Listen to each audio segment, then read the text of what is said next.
Hello guys, welcome back to the channel. We have Wednesday today, questions and answer session. Many interesting one about the combustion, yoga karaka, marana karakastana, and all these important principles when it comes to mastering the analysis of Vedic chart. So let's roll the intro and go to the first question.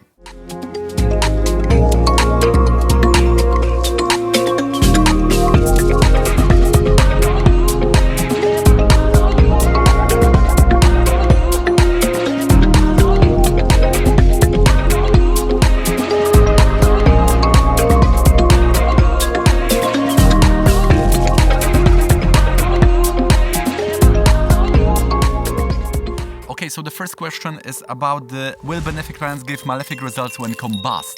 So yes, because the combustion is the type of affliction. Basically we have two types. One is this Dagda, which was taught in this lecture by Pandit Sanjay Rath, and the combustion, the Ashtangata. This is just meaning that this planet can disappear from our life. So for example, if you have two lordship and the planet which is combust may say no to fulfilling its function, then you need to take the other lord. So this is also how we are taking the dynamic into account. For example, the combustion planet, it is giving a good results if it's in 2 points. One is related to curbing the rajas. So for example, if it's combusting Mercury or Venus, then it is making one very loyal to company or to relationship, because the rajas is not going out of the board, especially if it's having the big distance from the sun. Now the rajas is showing that passion, and it can sometimes shows the greed, this going overboard when it comes to fulfill our desires.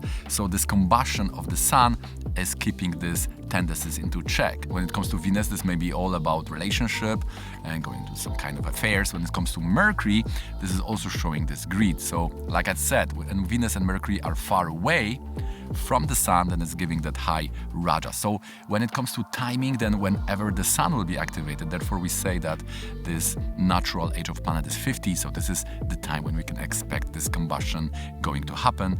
And depending how this combustion is playing good or bad for you, for example, if you have combustion in the Pravaraja Yoga, which are 4 planets together in one house, this may be good for you. Then based on that time, you will notice how this dynamic is working for you. We have also a question if one will win in the lottery. So this has definitely a lot to do with the luck.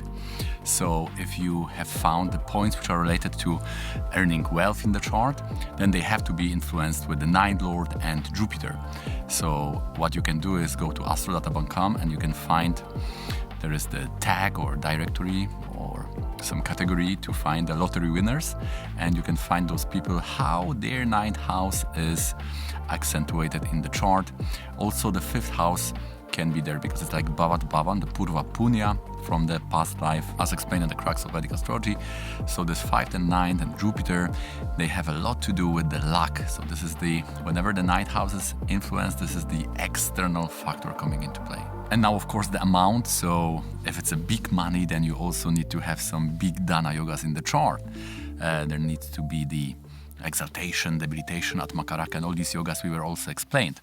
And this is very interesting because from this conventional knowledge, conventional life, Vyavaharika, like the Upanishad says, the principle, this perspective, this seems like a random factor, but in that randomness, from this higher perspective, it was all karma. So the karma, it was pre-planned so-called randomness, the good beneficial randomness coming into our life. One question was from Jan: Venus conjunct Rahu, Saturn and Mars, who wins? What remedies meaning in life?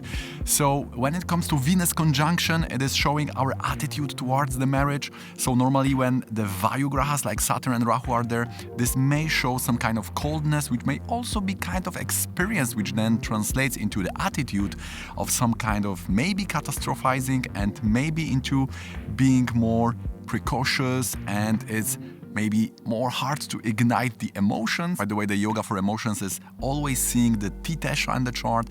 This is the TT Lord, right? So we have this new moon, full moon. So each of these lunar days, it has the specific planet which is ascribed to that day, and you may analyze that planet in the chart to understand what are the specific emotions which are ruling your life. So this is the water in your body, and the water is translating into the emotions. But the Venus is our attitude in the relationship. So if there are 3 malefics are afflicting Venus, it's kind of bad, we could say.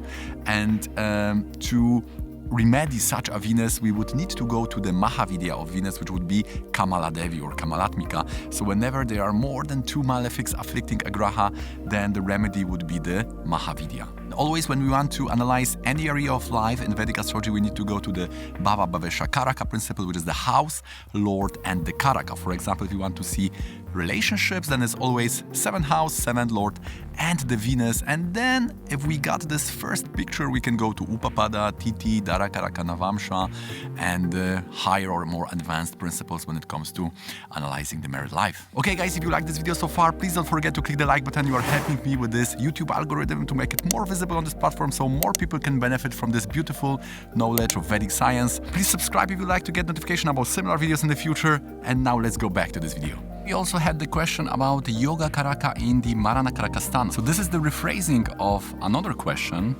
namely what happens when we have Raja Yoga in the chart, but also in a curse, in Dushtana, or in such inauspicious position like the Marana Karakastana. Usually how it manifests is that these two things are happening at once, which means that one is attaining the Raja Yoga, but also when experiencing that, when having that Anubhava, the Anubhava is experience.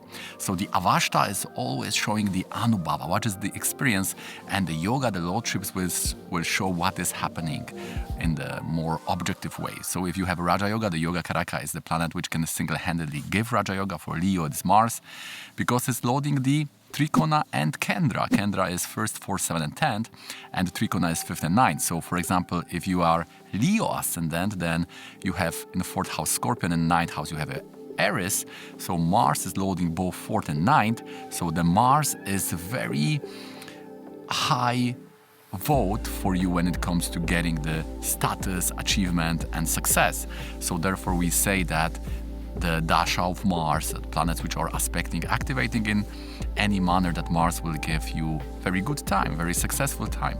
And if that is in the Marana Karakastana, then you may get that success, but also there will be this feeling of dying. And now you can add more and more. If, for example, this Mars is in Marana Karakastana, but also is with the exalted planet or has the exaltation or own sign Navamsha, then it can again get out of this predicament, of this problem. So then you are adding more layers to this interpretation. So always the life is not white and black, it's always this gray areas of life.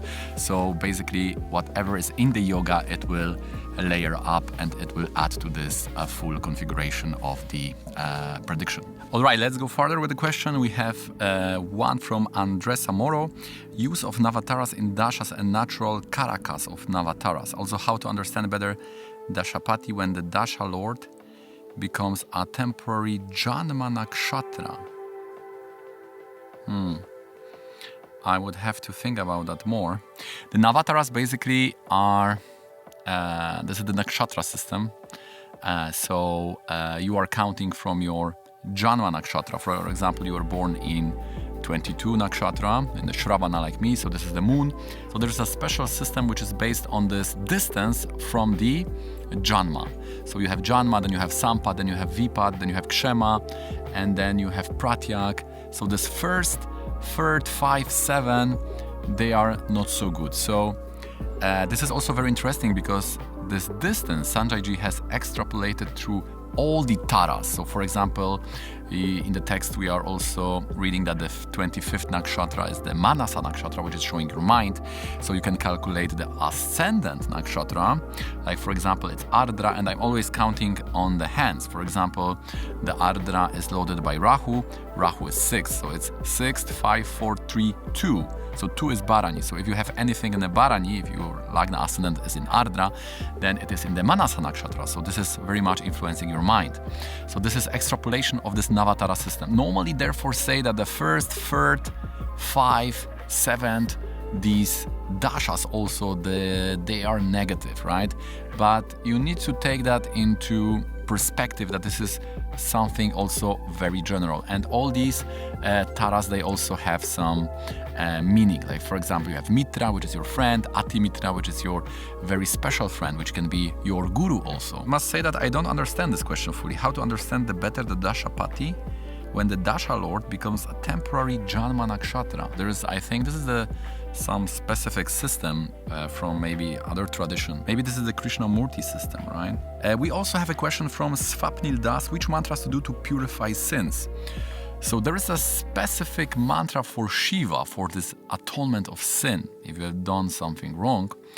But if we see it as from higher perspective, because the sin, it may have this Catholic connotation, we are also in the Hindu are talking about the Papa. We are also talking about Papa Purusha. And every mantra we do is basically correcting the karma we have done from the previous life or from our past. So from this perspective, each mantra is having that specific function to do something with our karma. So we could call it the negative karma is equal to sin. Ethical connotation, the law, understanding karma as the law and understanding the karma as energy, right? So this is also the difference between the Western and Indian system in understanding of the law of karma, right? It's not only law, it's like energies. For example, if you touch something or touch someone or be in some place, you can get some karma. So this is also like some substance. It's not only some kind of conceptual. Okay guys, so that's gonna be it from me. I hope you find this interesting and informative. If you do, please don't forget to click the like button, subscribe if you'd like to get notification about similar videos in the future, and see you in the next one.